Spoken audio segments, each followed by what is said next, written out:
A new coworker started at my wife's office, and she and another lady, Star, were talking to him. And he started talking about his weekend, and he mentioned that he had just moved in with his girlfriend.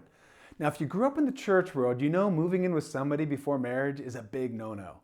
And so Star starts to tell this guy, mind you, they had just met. It was his first day in the office, and she starts to tell him that he needs to move out, that it's a sin to live with your girlfriend, and kind of goes off on him. My wife is standing there wide-eyed thinking, you don't even know this guy.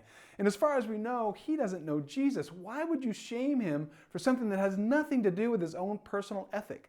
That's crazy. It's tough because depending on your background, your history, your spiritual journey, where you were born, etc., you see things differently. We've been formed by so many things. In areas where we think we haven't figured out, we like to tell people what to do, how to do it, or what to stop doing. Often when we tell people what to do without relationship, it fails. You may be right, you may not be, but when you tell a complete stranger how to live, they probably won't take that advice too seriously. Paul has a great saying, welcome people, but not to quarrel over opinions. Now this verse was written to address Christians arguing about opinions with other Christians, but I think this saying would certainly apply to all people. Why do I think this? Well, Jesus certainly demonstrated welcoming people of all sorts, those that were overlooked in society and those that were earnestly seeking. Jesus also tended to not get in arguments over peripheral things. He tended to focus on the big items. So it isn't a stretch to read Paul's words to also mean welcome all people, but don't welcome them in to quarrel over opinions or behaviors. Welcome them to build relationship and show that Jesus' love and unity looks like.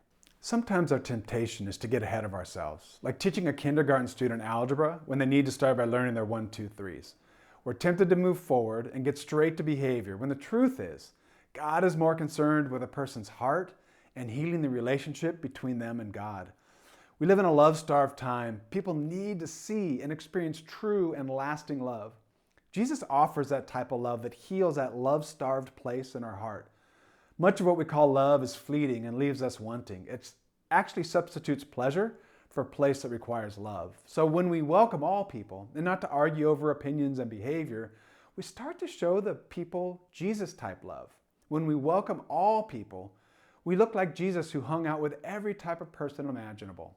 All of this happens when I welcome everybody, not to argue about opinions, but to be Jesus to somebody who is yet to meet him. So today, what person needs to see and hear Jesus' life-giving love? How can you engage in conversation that will show love, not arguments? Conversation that asks questions and show the unconditional love that Jesus shows and gives to us. What that means is today, we have to live faith first.